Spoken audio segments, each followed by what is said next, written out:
I'm sure you do know, Sunita, all of your reviews on Amazon are 5 stars. And one of your reviewers said, quote, "This book makes it hard to put down. The angst, the strength, the real rawness of emotion that comes through each page makes you just want to read them all over and over. So many of these poems felt like they were my own thoughts." Why do you believe that your book and your stories are so relatable to other people?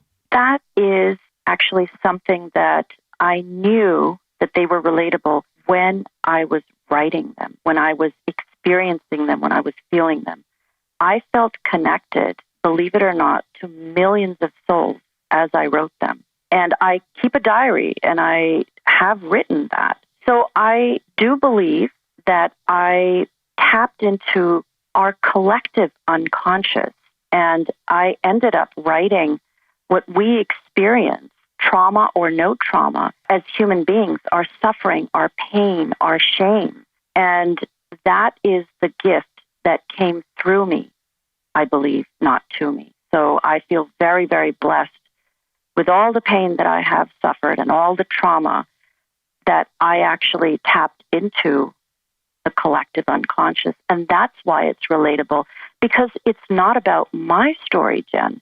It's about our story. Do you feel that your poems tell a story that might enlighten some hope and empowerment to other people that might be reading them? Yes, I do, because when I feel overwhelmed and feel like I need strength, I listen to them, and it feels like it's an outsider reading to me, and they calm me. If I may, Jen, could I share a journal entry from this summer? Absolutely. It was very hard for me to publish this, and this is not the journal entry. So this also came to me, and I would like to read it. When I think about my reasons of publishing Stripping My Fight to Find Me, I never come up with anything but one answer: to help others.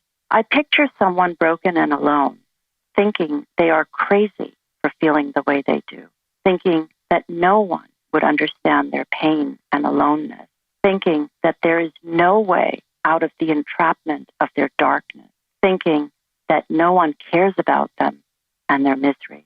I think of that one person because I was that person. I believed I was helpless and that no one could or would help me. That despair, that desperation, that dead end.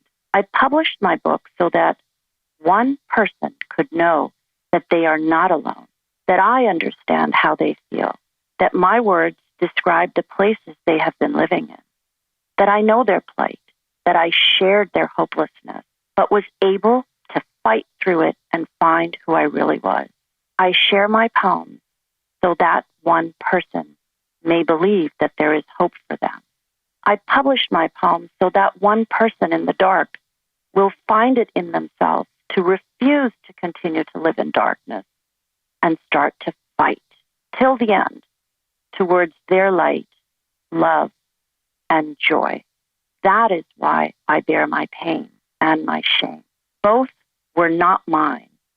I was forced to take them in. I was forced to live with them. After a while, I couldn't help but choose to keep them. And after that, I just didn't know anymore that I could turn them loose. I share my poems to say to that one person in the dark, you don't have to continue to live with pain and shame because they don't belong with you. They never did.